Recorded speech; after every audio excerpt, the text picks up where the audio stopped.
देखिए अब हम पढ़ेंगे इलेक्ट्रॉन वितरण। इसके पहले हमने नील्स बोर का प्रयोग पढ़ लिया था, ठीक है, बोर बरी का नियम हमने पढ़ लिया था, ठीक है, पढ़ा था कि नहीं भाई, थॉमसन का पढ़ लिया था, परमाणु मॉडल। अब हम पढ़ने वाले हैं इलेक्ट्रॉन वितरण, कितना इलेक्ट्रॉन किस कक्षा में हम कितने इलेक्ट्रॉन को बांट सकते हैं, ठीक है। तो बात करते हैं इलेक्ट्रॉन को बांटने की। तो किसी तत्व के परमाणु या किसी भी इलेक्ट्रॉन को हम कितनी कक्षा में, किस कक्षा में कितने इलेक्ट्रॉन रख सकते हैं, ये हम समझेंगे इलेक्ट्रॉन वितरण। तो किस कक्षा में हम कितने इलेक्ट्रॉन बांट सकते हैं, तो किसी कक्षा में अधिकतम इलेक्ट्रॉनों की संख्या को समझने के लिए हम इस फार्मूले को बताएंगे, ठीक है। क्या है 2n², ये फार्मूला जरूर याद रखेंगे। 2n² ये सबके लिए है, हर कक्षा के लिए यही फार्मूला है, जहां n बराबर कक्षा की संख्या। अगर आपको ज्ञात करना है कि पहली कक्षा में हम कितने इलेक्ट्रॉन भर सकते हैं, दूसरी कक्षा में हम कितने इलेक्ट्रॉन भर सकते हैं, तीसरी कक्षा में हम कितने इलेक्ट्रॉन भर सकते हैं, तो हमें याद रखना होगा फार्मूला 2n²। 2 सबके लिए, n बराबर कक्षा की संख्या। मान लेते हैं हम दूसरी कक्षा का इलेक्ट्रॉन निकाल रहे हैं कि दूसरी कक्षा में हम कितने इलेक्ट्रॉन भर सकते हैं। तो देखिए 2 × n का स्क्वायर, देखिए जैसे मान लेते हैं हम तीसरी का निकालते हैं, तो 2 सबके लिए n की जगह पे तीसरी कक्षा का निकाल रहे हैं 3 का स्क्वायर।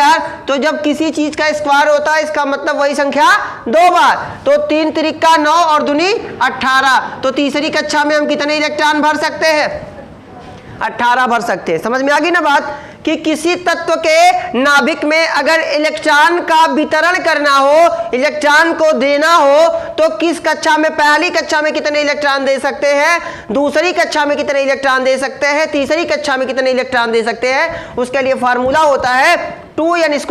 पहली कक्षा की बात करें तो 2 × 1 का स्क्वायर, मतलब 2 × 1 = 2, ठीक है, मतलब पहली कक्षा में 2 इलेक्ट्रॉन। दूसरी कक्षा की बात करें तो 2 × 2 का स्क्वायर, तो 2 दूना 4 दूना 8। अगर तीसरी कक्षा की बात करें तो 2 × 3 का स्क्वायर, है ना। n का मतलब क्या है, कक्षा की संख्या, जिस कक्षा का निकाल रहे हैं उसी कक्षा का स्क्वायर कर दीजिए। मान लेते हैं 4 का निकाल रहे हैं तो 2 × 4 का स्क्वायर, ठीक है। तो 4 चौके 16 दूनी 32। अरे भाई ये 4 संख्या, ये 2 बार 4 × 4, तो 4 चौके 16 और दूना 32। समझ गए ना। तो ऐसे इलेक्ट्रॉन आप बांट सकते हैं। बात करते हैं इलेक्ट्रॉन कैसे भरेंगे। अब भरने की बात ये तो हो गई, कक्षा में कितने इलेक्ट्रॉन हम दे सकते हैं, लेकिन बात है बांटेंगे कैसे। आप देखिए क्या होता है कि सबसे बाहरी कक्षा में अगर कोई तत्व है, उसकी बाहरी कक्षा में हम अधिकतम कितने इलेक्ट्रॉन दे सकते हैं, चाहे कोई भी, मान लेते हैं 16 इलेक्ट्रॉन बचा हो, 17 इलेक्ट्रॉन बचा हो, मायने वही नहीं रखता। अगर किसी तत्व की कोई कक्षा आखिरी कक्षा बन रही है तो उसमें हम अधिक से अधिक कितने इलेक्ट्रॉन बांट सकते हैं भाई, 8। मान लेते हैं किसी का भर रहे हैं, मान लेते हैं इसकी पहली कक्षा में हम 2 इलेक्ट्रॉन, ठीक है, दूसरी में मान लेते हैं यहाँ दूसरी कक्षा में हम कितने इलेक्ट्रॉन भर सकते हैं, 8 भर सकते हैं। अब तीसरी की बात कर लेते हैं, मान लेते हैं यहाँ लास्ट में 10 बच रहा है, तो हम यहाँ 10 इलेक्ट्रॉन नहीं भर सकते, क्योंकि यह इस तत्व की क्या हो जाएगी, आखिरी कक्षा हो जाएगी। कहने का मतलब है किसी तत्व के बाहरी कक्षा में अगर वो आखिरी कक्षा है तो उसमें अधिकतम कितने इलेक्ट्रॉन भर सकते हैं, 8 भरेंगे, 8 से ज्यादा कभी नहीं भरेंगे। समझ रहे हैं। अगर 10 बच रहा है तो इसे हम अगली कक्षा में एक और कक्षा बना के उसमें भर देंगे, लेकिन आखिरी कक्षा में 8 से ज्यादा इलेक्ट्रॉन नहीं होने चाहिए। समझ गए बात को मेरी। अगला पॉइंट क्या है, लेकिन अगले कोष में इलेक्ट्रॉन तब तक नहीं भरेंगे, यह भी ध्यान देना कि इस अगले वाले कोष में अगली कक्षा में इलेक्ट्रॉन तब तक नहीं भरेंगे जब तक कि उसे पिछली वाली कक्षा में जितने इलेक्ट्रॉन धारण करने की क्षमता हो उतने इलेक्ट्रॉन पूरे ना हो जाएं। मान लेते हैं इसकी धारण करने की क्षमता 18 है, तो हम यहाँ कितना भर देंगे, 18 भर देंगे, लेकिन अगर ये बाहरी कक्षा हो गई तो 8 से ज्यादा नहीं भरेंगे। ध्यान देना, थोड़ा सा क्रिटिकल है लेकिन आसान है। किसी तत्व के बाहरी कक्षा में अधिकतम कितने इलेक्ट्रॉन भरेंगे, 8 भरेंगे, और अगली कक्षा में अगर जाना हो तो जब तक पिछली कक्षा में जितने इलेक्ट्रॉन की जरूरत है या पिछली कक्षा जितने इलेक्ट्रॉन धारण कर सकती है। उदाहरण के तौर पे समझो, एकदम गांव की भाषा में समझो, कोई आदमी है जिसकी कैपेसिटी 10 रोटी खाने की है, उसके आगे एक आदमी बैठा है जिसकी क्षमता है कितनी, 18 रोटी खाने की, ठीक है। तो 18 रोटी वाले तक तब तक रोटी नहीं पहुंचेगी जब तक कि 10 रोटी वाला खा ना ले। कहने का मतलब है इसकी कैपेसिटी कितनी रोटी की है, 8 रोटी की, इसकी कितनी की है, 18 रोटी की। तो किसी तत्व, अब मान लेते हैं इसकी कैपेसिटी 10 रोटी की है, मान लेते हैं इस कक्षा की जो कैपेसिटी है वो 10 रोटी की, ये 10 रोटी खा सकता है, लेकिन ये आखिरी बात मतलब आखिरी बार खाना आ रहा है ना, ये आखिरी कक्षा है, तो आखिरी कक्षा में कितनी रोटी बट सकती है? बहुत ज्यादा से ज्यादा 8 से ज्यादा रोटी से नहीं दी जाएगी, तो 8 रोटी से दी जाएगी और 2 रोटी अगले वाले को दी जाएगी। लेकिन याद रखना कि अगली कक्षा में हम तब तक नहीं जाएंगे जब तक पिछली कक्षा का पूरा ना हो जाए। इसका मतलब यहां जब तक 8 इलेक्ट्रॉन पूरे नहीं होंगे तब तक हम अगली कक्षा में नहीं जाएंगे। समझ गए? मतलब किसी कक्षा के अगले उपकोष में अगली कक्षा में हम तब तक इलेक्ट्रॉन नहीं भरेंगे जब तक पिछली कक्षा में जितने इलेक्ट्रॉन धारण करने की क्षमता है वो पूरे ना हो जाए, पूरी तरह से वो भर ना जाए। लेकिन अगर वो पिछली कक्षा आखिरी कक्षा हो रही है तो हम अगली कक्षा में चले जाएंगे। समझ रहे हैं ना? कहने समझ में आ गया? मतलब अगर बाहरी कक्षा है तो 8 से ज्यादा इलेक्ट्रॉन हम नहीं भरेंगे, और अगर दूसरे नियम की बात करें, दूसरे पॉइंट की बात करें, तो अगले कक्षा में अगले कोर्स में हम तब तक इलेक्ट्रॉन नहीं भरेंगे जब तक कि पिछला कक्षा पूरा भरा न जाए। जैसे बस वाले क्या करते हैं, ऑटो वाले जो लाइन नंबर से चलाते हैं, जब तक कि पूरा ऑटो भर नहीं जाता तब तक वो जाते नहीं, और आप अगले ऑटो में बैठ भी नहीं सकते, है कि नहीं? मार हो जाएगी। वही वाला काम है कि किसी तत्व के बाहरी कक्षा में अधिकतम कितने इलेक्ट्रॉन भर सकते हैं? 8 भर सकते हैं, और अगले कोर्स में हम तब जाएंगे जब पिछली कक्षा पूरी तरह से भर जाए। ठीक है? अब समझो, आगे बात करते हैं संयोजकता। ये कई बार हम पढ़ चुके हैं। संयोजकता का मतलब किसी तत्व के बाहरी कक्षा में, कोई तत्व है उसकी बाहरी कक्षा में जितने इलेक्ट्रॉन होते हैं वही उनकी संयोजकता होती है। संयोजकता हमेशा कितनी होती है? 0 होती है, 1 होती है, 2 होती है, 3 होती है और 4 होती है। संयोजकता कभी भी 4 से ऊपर नहीं होगी। संयोजकता का मतलब क्या होता है? इलेक्ट्रॉनों का जुड़ने की क्षमता। कोई इलेक्ट्रॉन है वो जुड़ने की क्षमता, मतलब मान लेते हैं कोई तत्व जिसके बाहरी कक्षा में इलेक्ट्रॉन 4 बचे तो उसके इलेक्ट्रॉनों की क्षमता, जुड़ने की क्षमता कितनी है? 4। संयोजकता, संयोग मतलब जुड़ना। ठीक है? तो संयोजकता क्या होती है? तो किसी तत्व के बाहरी कक्षा में जितने इलेक्ट्रॉन होते हैं वही उसकी क्या कहलाती है? संयोजकता कहलाती है। अब आपके दिमाग में एक बात आएगी कि संयोजकता हमेशा कितनी होती है? 0, 1, 2, 3 और 4 होती है। अगर किसी तत्व के बाहरी कक्षा में इलेक्ट्रॉन आ गए 6, ठीक है, मान लेते हैं किसी तत्व के बाहरी कक्षा में इलेक्ट्रॉन आ गए 6, तो इसकी संयोजकता कितनी होगी? तो आपको याद होगा कि बाहरी कक्षा में अधिकतम कितने इलेक्ट्रॉन हो सकते हैं? 8। तो 8 में से हम 6 को क्या कर देंगे? घटा देंगे, तो कितना आ गया? 2। संयोजकता उसकी कितनी होगी? 2। किसी तत्व के बाहरी कक्षा में इलेक्ट्रॉन आ गए 7, तो 8 में से 7 को क्या कर देंगे? घटा देंगे, कितनी संयोजकता हो गई? 1। किसी तत्व के बाहरी कक्षा में इलेक्ट्रॉन आ गए 8, है ना, तो 8 में से क्या कर देंगे? 8 को घटा देंगे, संयोजकता आ गई 0। समझ रहे हैं? किसी तत्व के बाहरी कक्षा में 5 इलेक्ट्रॉन आ गए तो संयोजकता कितनी हो जाएगी? 3। समझ रहे हैं? अब 4 आ जाए तो मत घटा देना कि 4 आ गया। अगर किसी तत्व की बाहरी कक्षा में 4 आ गए तो 8 में से 4 घटा देंगे। समझ रहे हैं? क्योंकि संयोजकता 1 से 4 तक, 0 से 4 तक ही होती है। 4 से जितना इलेक्ट्रॉन ज्यादा आएगा उसको 8 में से घटा देंगे। अब बात आएगी 8 में से ही क्यों घटाते हैं? तो किसी तत्व के बाहरी कक्षा में इलेक्ट्रॉनों की अधिकतम संख्या कितनी होती है? 8 होती है। समझ गए यहां तक ना? चलो आगे बात करते हैं भाई कि क्या होता है परमाणु संख्या। परमाणु संख्या किसे कहते हैं या परमाणु क्रमांक किसे कहते हैं? तो किसी तत्व के नाभिक में, किसी परमाणु के नाभिक में जितना प्रोटॉन पाया जाता है, ये नाभिक है, इसमें जितना प्रोटॉन होगा वही उसका क्या कहलाएगा? परमाणु संख्या कहलाएगी। बस आसान है।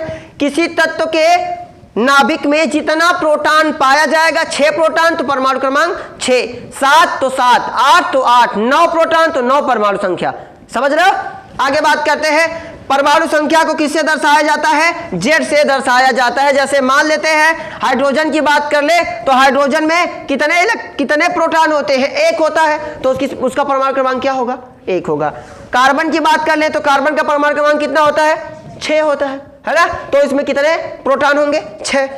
किसी तत्व के नाभिक में, किसी परमाणु के नाभिक में जितने प्रोटॉन होंगे वही उसकी परमाणु क्रमांक कहलाएगी। जैसे मैंने आपको ये पढ़ाया था कि जब मेंडलीफ और मोसले ने आवर्त सारणी बनाया था, पीरियाडिक टेबल बनाया था, तो किस आधार पे बनाया था? प्रोटॉन की संख्या के आधार पे। जबकि कुछ वैज्ञानिकों का मानना था कि इसको किसके बेस पे बनाना चाहिए? इलेक्ट्रॉन के बेस पे। लेकिन मोसले और मेंडलीफ ने बताया कि इलेक्ट्रॉन अलग अलग कक्षा में जाते हैं, जिसकी वजह से, है ना, मैंने आपको ये उदाहरण भी दिया था कि मन बढ़ू लड़का है इलेक्ट्रॉन, इसकी शादी करने से कोनो मतलब नहीं, ससुर कब यहाँ रहेगा, कब वहाँ रहेगा, कब यहाँ, इससे अच्छा प्रोटॉन मास कर दो। प्रोटॉन नाभिक में रहता है, उसकी संख्या ना कभी घटती है ना कभी बढ़ती है, वो हमेशा तय रहता है। तो प्रोटॉन के अनुसार ही किसी जो पीरियोडिक टेबल में जो तत्व रखे गए हैं वो प्रोटॉनों की संख्या के आधार पे ही उनका परमाणु क्रमांक बनाया गया। हाइड्रोजन का परमाणु क्रमांक 1, इसका मतलब उसमें कितने प्रोटॉन है? 1। समझ रहे हो? अगर बात करें क्लोरीन परमाणु क्रमांक 17 तो उसमें कितने प्रोटॉन होंगे? 17। समझ रहे हो ना? तो जितना परमाणु क्रमांक उतना ही प्रोटॉनों की संख्या, और जितना प्रोटॉन होता है उतना ही इलेक्ट्रॉन होता है। मैंने ये बहस काफी लंबी चली थी कि भाई क्यों इलेक्ट्रॉन के आधार पे नहीं रखते। जितना इलेक्ट्रॉन किसी तत्व में, किसी तत्व के नाभिक में जितना इलेक्ट्रॉन होता है उतना प्रोटॉन होता है। भाई देखो, ये तत्व होता है, ये हो गया कक्षा, ये हो गया नाभिक। नाभिक में क्या क्या पाया जाता है? प्रोटॉन पाया जाता है और न्यूट्रॉन पाया जाता है। खोज कौन कौन किए थे इसके बारे में हमने रदरफोर्ड के प्रयोग में पढ़ा था, कैसे किया था, है ना? तो प्रोटॉन, अब यहां होता है इलेक्ट्रॉन, तो किसी तत्व में जितना प्रोटॉन होता है वो उतना ही इलेक्ट्रॉन होता है। अगर मान लेते हैं प्रोटॉन बराबर 6 तो इलेक्ट्रॉन बराबर कितना होगा? 6 ही होगा। ठीक है? तो सब वैज्ञानिकों ने कहा भाई जब इलेक्ट्रॉन प्रोटॉन बराबर है तो क्यों नहीं ऐसा कर दिया जाए कि इलेक्ट्रॉन के आधार पर परमाणु क्रमांक बना दिया जाए। तब मोसले और मेंडलीफ ने बताया कि भाई इलेक्ट्रॉन बाहर होता है, इसके बगल से कोई गुजर गया साइकिल वाला तो साइकिल के पीछे चल जाएगा। समझ रहे हो ना? कहने का मतलब अगर इसको कोई क्योंकि ये ऋण आवेशित होता है, इसे कोई धन आवेश मिलेगा तो इसकी तरफ खींचा चला जाएगा, तो यहाँ इलेक्ट्रॉन कम हो जाएंगे, घटता बढ़ता रहेगा हमेशा। कब वो इलेक्ट्रॉन छठ हो जाएगा, कब को खींच लाएगा, है ना? कब वो अमृत अपना वाला दे देगा तो कब को 2 मिनट के चोरा लाएगा, तो कब अमृत बढ़ेगा कब वो घटेगा। अरे भाई अगर आपका रोल नंबर आज 6 है, मैं आप कल अटेंडेंस बोलूँ भाई चलो 1 वाले, तो कौन दूसरा बोलेगा अरे तुम्हारा नहीं, तुम्हारा तो 6 हो गया। अब रोज रोज अगर आपका रोल नंबर बदले तो आपको कैसे अच्छा लगेगा? अब 30 तत्व आपको याद करने के लिए दिए जाते हैं, उसको याद करने में तो हालत खराब है। और रोज अगर वो पीरियोडिक टेबल बदलता रहे, आज हाइड्रोजन का 1 था कल हाइड्रोजन का 16 हो जाए, तब तो तुम लोग पूरा एकदम जिंदगी नहरूं हो जाएगी कि नहीं हो जाएगी। तो इसीलिए जो मोसले और मेंडलीफ ने इस असुविधा को दूर करने के लिए उन्होंने किसके आधार पे, कभी अगर पूछा जाए कि मेंडलीफ की आवर्त सारणी में जो पीरियोडिक टेबल है आपका, उसमें जो तत्वों को किस आधार पे रखा गया, तो प्रोटॉनों की संख्या के आधार पे। इलेक्ट्रॉन के आधार पे क्यों नहीं रखा गया? क्योंकि इलेक्ट्रॉन घट सकते हैं, बढ़ सकते हैं, लेकिन प्रोटॉन जो होता है वो नाभिक में रहता है, इसकी वजह से ना तो वो घट सकता है ना तो वो बढ़ सकता है। हालांकि प्रोटॉन की संख्या बराबर इलेक्ट्रॉन की संख्या, मतलब जितने प्रोटॉन होते हैं, जितना नाभिक में प्रोटॉन होगा उतने ही क्या होंगे? इलेक्ट्रॉन होंगे कक्षकों में। ठीक है, चलो आगे बात कर लेते हैं। द्रव्यमान संख्या किसे कहते हैं? द्रव्यमान भार कितना होता है? तो प्रोटॉन और न्यूट्रॉन को जोड़ देंगे। देखिए नाभिक में क्या क्या पाया जाता है? प्रोटॉन और न्यूट्रॉन। हम बात कर रहे हैं द्रव्यमान संख्या की, तो प्रोटॉन और न्यूट्रॉन को जोड़ देंगे तो हमें मिल जाएगा क्या? मैंने बताया ना कि एक बाल्टी में चावल रख दीजिए, गेहूं रख दीजिए, और पूछा जाए बाल्टी का टोटल वजन बताइए, तो मान लेते हैं चावल कितना है, मान लेते हैं चावल 10 किलो है, और गेहूं मान लेते हैं कितना है 5 किलो, तो टोटल वजन कितना हो गया? 15 किलो। समझ रहे हैं ना? तो किसी तत्व के परमाणु के नाभिक में प्रोटॉन की संख्या और न्यूट्रॉन की संख्या के योग को क्या बोला जाता है? द्रव्यमान संख्या बोला जाता है। कितना वजन है? पूछेगा भाई चलो बताओ क्लोरीन का वजन कितना है, तो क्लोरीन का परमाणु क्रमांक कितना होता है? 17 होता है ना? तो जितना आप देखो 17 होता है, आपसे पूछते भाई चलो इसका बताओ कितना होगा, कितना न्यूट्रॉन की संख्या होगी। अब न्यूट्रॉन की संख्या ज्ञात करने के लिए अभी मैं आपको बताऊंगा, अभी ज्यादा नहीं, वहां तक नहीं जाना। याद रखेंगे द्रव्यमान संख्या कैसे ज्ञात करेंगे? तो प्रोटॉन और न्यूट्रॉन को जोड़ने के बाद प्रोटॉन और न्यूट्रॉन के योग को हम क्या बोलते हैं? क्या बोलते हैं? बोलते हैं द्रव्यमान संख्या बोलते हैं। ठीक है, जैसे कार्बन का दिया है, कार्बन का द्रव्यमान कितना है? 12, तो इसका मतलब इसमें 6 प्रोटॉन होंगे और 6 न्यूट्रॉन होंगे, टोटल क्या बन गए? 12 यू, है ना? तो 12 इसका क्या हो गया? कार्बन का परमाणु क्रमांक। ठीक है, द्रव्यमान संख्या द्रव्यमान भार। ठीक है, क्योंकि द्रव्यमान संख्या तो प्रोटॉनों की संख्या से ज्ञात होगी, न्यूट्रॉन प्रोटॉन को जोड़ेंगे तो उसका वजन निकलेगा हमें। ठीक है, चलो, क्योंकि कार्बन का परमाणु क्रमांक 6 होता है, परमाणु भार कितना होता है? 12 होता है, तो इसका मतलब न्यूट्रॉन और प्रोटॉन दोनों जितना वजन होंगे वही उसका क्या कहलाएगा? परमाणु भार कहलाएगा। एक एग्जाम्पल मैं आपको अलग से देता हूं, समझाता हूं।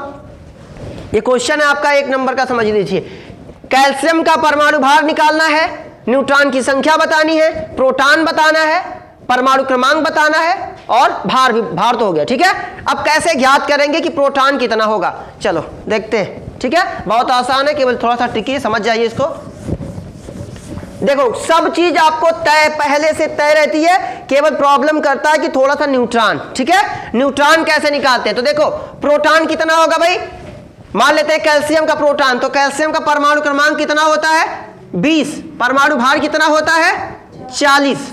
अब देखो क्या निकालना है, क्या निकालना है, पहले प्रोटॉन निकालना है। तो प्रोटॉन का मतलब क्या है, प्रोटॉन का मतलब जितना किसी तत्व का परमाणु क्रमांक होगा वही उसका क्या है, प्रोटॉन की संख्या, क्योंकि प्रोटॉन की संख्या के आधार पे ही तत्व का क्या बनाया गया है, परमाणु क्रमांक बनाया गया। तो इसका परमाणु क्रमांक 20, यानी कि प्रोटॉन बराबर कितना हो गया 20।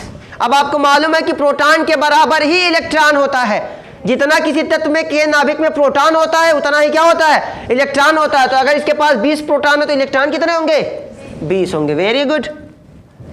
अब देखो न्यूट्रॉन निकालना होता है तो ऊपर वाले में से नीचे वाले को घटा देते हैं, इसका मतलब परमाणु भार में से परमाणु क्रमांक को घटा देंगे। परमाणु भार, तो परमाणु भार कितना है 40, तो 40 में से ऊपर माइनस नीचे 40, ऊपर वाले में से नीचे वाले को घटा देंगे तो कितना बचा 20 बचा। अब देखो यहाँ न्यूट्रॉन बराबर 20, अब प्रोटॉन बराबर तब कितना बचा 20 बचा, तो 20 20 निकल गया कि नहीं 40।